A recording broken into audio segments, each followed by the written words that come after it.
রাজধানী দশরথ দেব ক্রীড়া কমপ্লেক্সে Debbhakti Jamatia synthetic athletic turf, Swadeshpriya Nandi synthetic hockey ground, Pratul ভট্টাচার্যের সিনথেটিক ট্রাফ ফুটবল গ্রাউন্ডের উদ্বোধন করা হয়।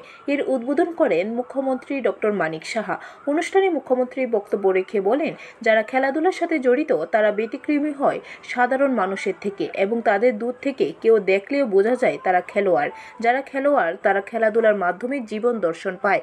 মুখ্যমন্ত্রী বলেন, সচরাচরে দেখা যায় না কোনো স্টেডিয়াম হলে সেটা রাজনৈতিক নেতা নেত্রীদের নামে দেওয়া হয়, কিন্তু সরকার সিদ্ধান্ত নিয়েছে যেহেতু খেলাধুলা একটি গুরুত্বপূর্ণ বিষয় বলে জানান মুখ্যমন্ত্রী।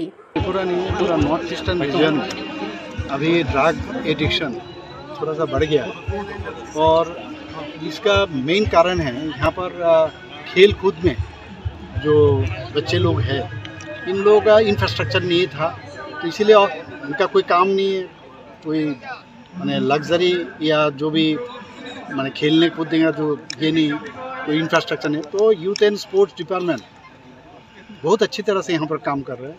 और आपने सुना कितना अभी माने यहाँ नहीं है, पूरा अक्रॉस द स्टेट इतना सारा इंफ्रास्ट्रक्चर डेवलप किया। और सबसे बड़ी बात है यहाँ पर आप देखिए, आज बादरघाट में हम लोग के यहाँ अभी एक ट्रैक है, सिंथेटिक ट्रैक, इसका इनॉग्रेशन हुआ 400 मीटर।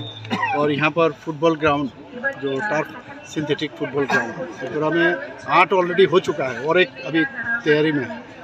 तो स्विमिंग पूल से शुरू करके उसके बाद फिर यहाँ पर फुटबॉल ग्राउंड भी आप देखे हो, फिर हॉकी ग्राउंड भी देखे हो। ब्यूरो रिपोर्ट, खबर त्रिपुरा।